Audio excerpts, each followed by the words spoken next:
Hello and welcome to our second show where we will be talking everything MotoGP. Joining me as always is Donovan Fourie, and while myself and Donovan were actually traveling the world, we did manage to quickly have a glance at the MotoGP race. I managed to watch it again. Where were you when it was actually happening? I was in the business class lounge at OR Tambo, and me and Daniel Pino were watching it. Where were you? I was in Casablanca in a little market being chased by camels. And trying to be sold stuff, someone tried to sell me his wife. It was fun. But you survived. I did survive. We did watch the race. It was very cool. And come on, let's talk about it. What are we going to say? Question marks. Question marks. Okay, my first big question mark, and everyone has been hounding me about this. Maverick Vinales. Testing goes well, qualifies pole position. I love the bike. Life is cool. I'm in love. I want to get married. I want to have children. Gets to the race. Doesn't know how to start. Posts his fastest lap with 3 laps to go. Too little, too late. Yeah. Okay, I'll tell you as egg on their faces, all the Rossi doubters. Because now, remember 2017? Yeah. 17? Yeah, remember Vinales was just the hero. Yeah. Fastest in all the testing. And throughout it, Rossi said he didn't like the bike. And everyone even Rossi kind of at that stage said, well, yeah, okay, I think there are problems, but Vinales is fast, so I understand. Good, carry on the way we are, I'll just have to make a plan. This time around, Vinales is fast, and Rossi's like, hang on, I'm not falling for this. There's problems with this bike. There's problems. And sure enough, the race starts, and, well, there's problems. Yep. So everything Rossi had said the whole time, there's problems. I don't, is it a mental issue more with Vinales, or is it actually that there is a problem with that Yamaha? Well, what Vinales said is when he's on his own, riding on his own, he's fine. I mean, we saw at the end, he set the fastest lap with 3 laps to go or something, with clear space. The moment he gets behind somebody, he just has rear tyre issues and he's trying to spin the bike. Yeah, he tries to maybe square it up a little bit too much and he just loses that. Anyway, the Vinales needs to sort himself out. We know he's got the pace. Yamaha want him to be the next blue-eyed boy of Yamaha, but at the moment, Rossi qualifies 17th. Oh no, retire, we hate you, you're the worst rider in the world. And look what he does. 14th. Someone's going to point that out. Oh, 14th. But he comes through to 5th. I mean, we just... What do you say about him? If you didn't know that was going to happen, where have you been? Have you never watched MotoGP? Were you born last year? This is what Rossi does. He's crap throughout everything, and then lights go on, lights go off, and he just comes through. The thing that worries me is that he did the same thing the past 2 years, but he finished on the podium and he was right up front. This time, not quite. No. I mean, he got there. I mean, it was a hell of a performance, but I think... And this is horrible. I think Yamaha might be in a worse position than they were last year. Look, 0.6 he finished off overall winner Dovi. So, I mean, it's not the be-all and end-all. My problem was how long it took him to get there and how much effort it took him. The other guys just look effortless. Dovi and Marquez looked like they could have stepped it up another level whenever they wanted. The race pace wasn't as fast as previous, and that's why we had this bunch effect. You heard the commentators say that's why Rins and Joan Mir, especially the best of the rookies there in 8th place, that's why he was able to run up front for so long, because the pace just wasn't that frantic. I think the guy's new tyre issue was going to be a little bit of a problem, but it just Rossi looked like he really had to push past the limits to finish in 5th place. That's what I'm saying. I mean, last year he was up with them. I mean, he was kind of there, and in the last few laps he didn't quite hang with them. But this time he was struggling. So although we've been sitting the whole time through testing going, we think the Yamaha's improved, we think... No.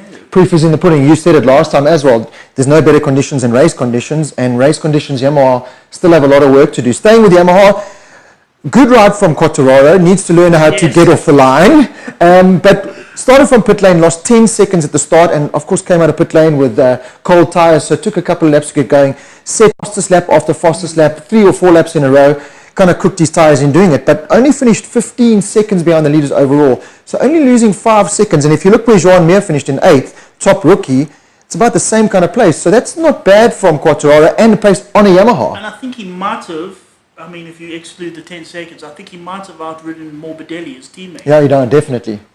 He destroyed him. He absolutely destroyed him. So Quartararo, it's a pity about that, but you could see it was almost like just overwhelmed. Can you imagine being second row rookie, Qatar under the lights, you 2 rows ahead of Rossi, and then stall the bike. But Suzuki's Alex Rins, we knew he was going to be up there, but we didn't think, even Joan Mir, we didn't think they would sustain it for as long as they did. I think the problem there is, as you say, the guys were chilling. I mean, they don't. This is the wonder of Michelin tyres. You cannot ride flat out from start to finish. And I love that about it. It's brilliant because it throws in spanners in the works, so yeah. these guys cannot go off the line and just nail it. And the problem was, I suspect Alex Rins was kind of hooking it a bit from the beginning. You saw a few times he was running wide and smoking the rear tyre. to take people, where Marquez and Dovizioso were kind of going, what is this guy doing? They looked. He was smoking the tyre, and you saw a couple of times the team said change to a different mode in that. But for Suzuki fans, I mean, finally, I think Rins is going to be pretty much like that race more often than not, going to be fighting for the podium. Joan Mir, we know how good the kid is. And he was up there, and I loved it how he just passed Marquez going into that hairpin like, as, well, I'm a MotoGP star, who are you? And he just shoved it on the inside. I hope he improved. I hope he really does. I hope they all do. I mean, the only one was sort of Bagnaia. I had high hopes for him, especially after Sepang. And he pulled out for, what was it? Yeah, braking issues or gearbox issue, yeah. And I kind of hope that he had those issues throughout the race, and that's why he wasn't quite up there. Because I like Bagnaia. I love him. He just didn't look comfortable, though, throughout the whole weekend compared to Sepang, which, like you said, was a pity. Behind them, okay, we knew Dovi and Marquez were going to be there. We got that right. I think everyone in the world got that right. I think that's how the season's going to go. It's going to be the Marquez, Dovi, Honda versus Ducati show. The plus side for Honda is that they definitely do have more top speed. So Marquez is going to be a much bigger threat. The fastest time, fastest speeds. Lap after lap. Ducati's going WTF, what is this? You know what I mean? I think Dovizioso was behind Marquez going, hang on. I used to blast past you and get a cold, and now Marquez could sit in that slipstream. He didn't have enough to slip in the line, funny enough, but the Ducati still has a slight edge. But I mean, it's just daunting that Marquez from last year has now got a better package. It's annoying. That's exactly what it is. And to show off just how much better the Honda package is, probably the rider of the race had to be Carl Crutchlow. A couple of months before that, shattered ankle, lying in bed, contemplating retiring. I did not see that coming. Did you see the X-rays? It was like a puzzle gone wrong. It's got like a kilogram of metal. You know what I mean? It's ridiculous. He didn't have a foot. They basically had just a whole lot of powder, and now he's got to link it all together. And just blew it together. But I mean, I did not see. I saw him at the front, and I thought, okay, next lap. And that was the Crutchlow of old. I mean, people forget that he's also not a spring chicken. He's, 36, 35, 36? That, running up there. So just Dovi's 35, 36. So this whole age factor being completely thrown out the window. Yeah. Let's go race MotoGP. I will say this. I mean, last time we made predictions, they were completely wrong. Yeah, we got a couple right. We kind of said they would be completely wrong. We did warn you. Neither of us kind of put Crutchlow no anywhere, ways. did we? I had him in 8th place. Yeah, I was just like, well, he's going to be somewhere, and he's going to give a very interesting interview after the race. Which he kind of did. It was entertaining. Look, it's always entertaining having Crutchlow up. Yeah. Lorenzo had another big crash. Couple of crashes actually. Yeah, it looks like he just went through the motions of that race. I'm listening to people online, all the experts online, let's get to those keyboards, slating Lorenzo, making fun of Lorenzo, insulting Lorenzo. All I can say is I personally sympathize. And why? You and him have something in common. Yeah, I'm sort of in his position. I mean, as I said, I was in Morocco. That's why my beard looks like this. I wanted to fit in. A nice big ginger beard. What could be better? We were riding the KTM 790 Adventure. Brilliant motorcycle. Except I went through a corner where I probably should have been in second gear. Well, you thought you were Lorenzo. Yeah, I was sort of in 4th. And I did a Lorenzo. And currently I got this rib over here broken. Now, Lorenzo, after his crash, sat up, carried on walking, he had that normal kind of straight face, and he did the race.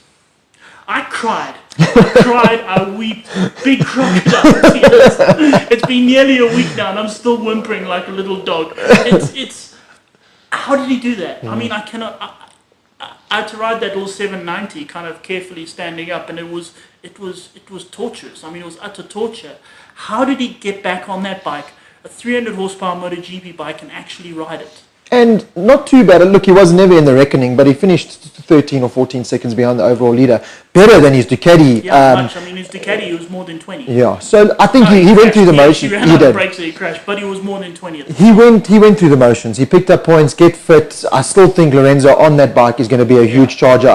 You cannot write him off. He's going to come good on that bike, and he's going to be a massive contender. Behind him, KTM's Espargaro was the top KTM. Zarco not too far behind, but you pointed it out before the race, and the more I think about it, the more I'm starting to kind of favour you, because we saw it with Brad, but then Moto2. Well, for the first time in my life, I agree with you. Let's put it that way. But has that trellis frame, I mean, is it just a brick wall now? Because it's the same. I think if you probably combine the distance or the race pace from last year to this year, they haven't probably improved. KTM Brad Binder went backwards in Moto2, complaining about no grip, pretty much what the MotoGP boys are complaining about. Do they now take that step? I think they have to. What are they? This is their third year in MotoGP. Third year in MotoGP, one podium in the rain, yeah. Yeah, but it's sort of, well, the amount of time and effort and money and everything you're putting into it is, you should be sort of cracking top tens. You know, and I'm kind of wondering. I mean, the trellis frame I think works very well for a road bike. We all love the Super Duke and we all love the adventure bikes.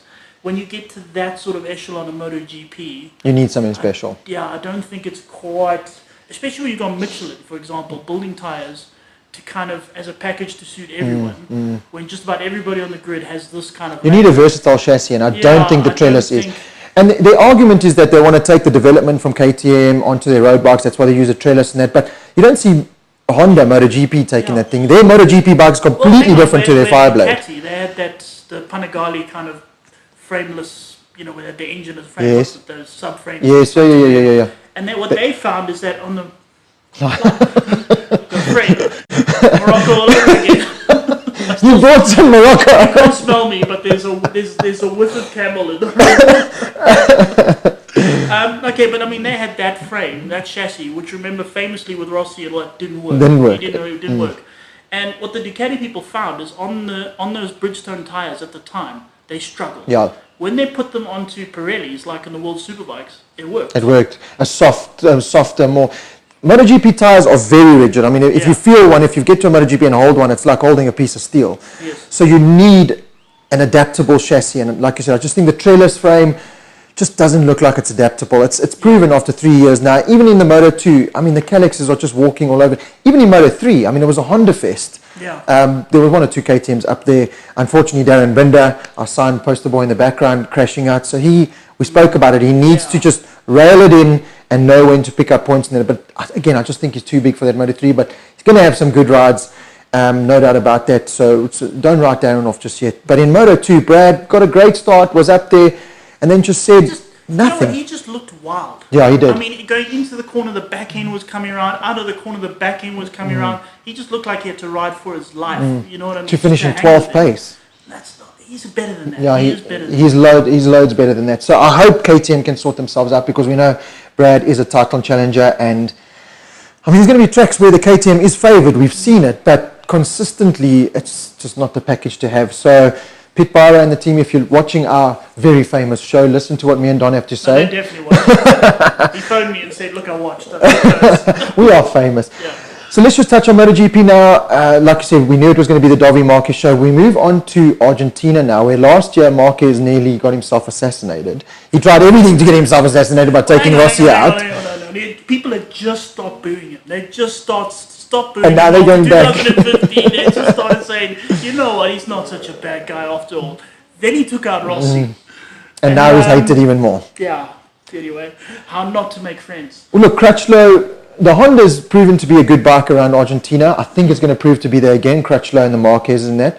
Ducatis famously have struggled a bit there. Yamahas have seemed to have gone well there. I'm going to bet you something. I bet they're going to have rear grip issues. Do you know why I know that? No. Because they have rear grip issues everywhere. Okay, so we're not going to completely throw in these are our predictions, but it's got to be the Marquez show. From the pace. Argentina is a bit of a weird place, because it seems to be like Phillip Island. It seems to be a sort of place where you can very easily be caught out. Yeah. You know, like we see Marquez leading by miles, and then just out of nowhere loses the front, and he kind of stops running and goes, "What was that?" Yeah. It's the same thing with Phillip Island. So, if all goes well, I think it is going to be a Marquez win. That's sort of my prediction. But it is, again, I mean, you don't know what's going to happen with the weather. You don't know what's going to happen with the wind. Or with Marquez, if he just gets some brain fade and decides to take Rossi out again. He gets blinded by the bright yellow and blue bike in front of him. Just going back to Qatar quickly, some talking points. Davi won using the aerodynamic fairing at the bike. There were guys up front. There were. There was a bit of a dice, wasn't there? There was a good dice. I don't know, talk about that. There was a complete carbon copy of last year's race with Marquez and Dovi crossing the line. We've all seen the photo in that. But let's talk about that little rear scoop, aerodynamic scoop that Gigi Dall'Igna, like you said, drew up and just caught everyone with their pants down. Yes. Aprilia, I think it was, that kind of protested the whole thing. It was everybody except Yamaha who protested. But it kind of goes, it's a bit weird. I think this is a problem from the organisers. Because according to Gigi Dall'Igna, he had permission to use it. He went to the officials and they said it's fine. Well, he ran it throughout testing and practice, so it wasn't a problem then, yeah.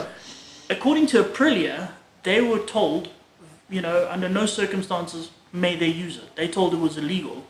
But Ducati was told it's perfectly legal. Okay, so that's... So they're kind of trying to figure out, well, what is the rules here? Well, look, it was protested. It was completely thrown out by the MotoGP Commission. I wonder now going forward if they're going to... Well, here's the thing. No, it's been thrown out by the Commission, but it has gone through the court. Okay, so to the higher... And that's got to kind of, Okay, so it's still up in arms that Dovi won. Look, I don't think anything's going to come from it, to be honest. But whether they can run it going... Do you think we're going to see it in Argentina and going forward? I kind of hope so. Like you said, Gigi Dall'Igna just caught everyone with their pants down. No one else did it. Techie, I know a lot of people, the wings. No, I love it. I love it. Have you seen a MotoGP bike without wings? Hang on. It's boring as sin. Have you seen a World Superbike with wings? Yeah, well, hello. There we go. Hello. No, listen, hello. I can't wait until that's all translated down as the Panigale V4R. When I was on the BMW S1000R World launch, the first thing I asked him was, why didn't you put wings on the thing? Yeah. It obviously makes a difference. If you use it in MotoGP, it obviously works. Bautista and the Ducati are just a phenomenal force, but it obviously has a purpose and it's working. So no one throw it at the bikes. It works because, this is Honda. This is their sort of pattern of how they work. Ducati comes up with some insane solution like wings. The first thing Honda does is says, we tried that, it doesn't work. Then when it does work, they try and get it back. Yeah. And then when that doesn't work, they copy them. So we know it works because every single manufacturer on the MotoGP grid is using them, so it's got to do something. Now we're seeing it in World Superbike, so... But also the rear scoop, we don't want to go on too much about it, but that little thing, it's not like Dovi went and won the race by 10, 15 seconds. It was the exact same almost as last year. So did it really keep the tyre cooler and give him more downforce and? Well, who knows? Maybe if they'd taken it off, he wouldn't have won. Yeah, well, look, that's the beauty of MotoGP at the moment, is that all these question marks. So I'm going to do it to you because we kind of have to, and people always ask. Yeah. Top 5 predictions and pole position prediction for Argentina. And now there hasn't been testing or whatever, so we thumb sucking, as we always do. Marquez is going to win. I would go with that. And then I have no idea. Crutchlow's got to be there. I mean, he's been fast there. I might even go Crutchlow second. Okay. Then I'm going to put Ducati. Petrucci or Dovi. Dovi, third. Okay. Then I'm going to put Rins. Okay, Suzuki, good one. And then there's Quartararo. What's he going to do? Then Rossi. Okay, so that's your top 5. Marquez, Crutchlow, Dovi, Rins, Rossi. Jeez, I can't argue with that too much. I think Petrucci is probably going to be up in that top 5. They had a disappointing Qatar, to be honest, first time on the factory bike. But he did what he always does, which is go on in testing, go on in practice. Race comes, he just seems to... He's going to have his rides. He's just not one of those elite. I said it in the first show. He's not one of those elite. He's going to be a good substitute. He's going to be the perfect wingman, the perfect second rider in a factory team. Not going to bother Dovi too much. Not going to give Ducati too many headaches. But I'm going to leave you with a big question mark going into 2020. With Alex Rins the way he's going, can we see Rins climb onto that Ducati? Petrucci's on a 1-year contract. I said it before in the last show. I say Alex Rins if the likes of Bagnaia and Mir and Quartararo don't, do something really phenomenal. Do something phenomenal, yes. Well, there you have it. Our second show done and dusted. Thank you, Don, for coming in. We will catch up with you guys after. Well, we'll maybe just briefly touch on after qualifying and that for Argentina, and then we'll talk after Argentina again. Remember, subscribe to the channel. Myself and Don will be talking MotoGP throughout the year. We hope you enjoyed it, and we'll catch up with you next time.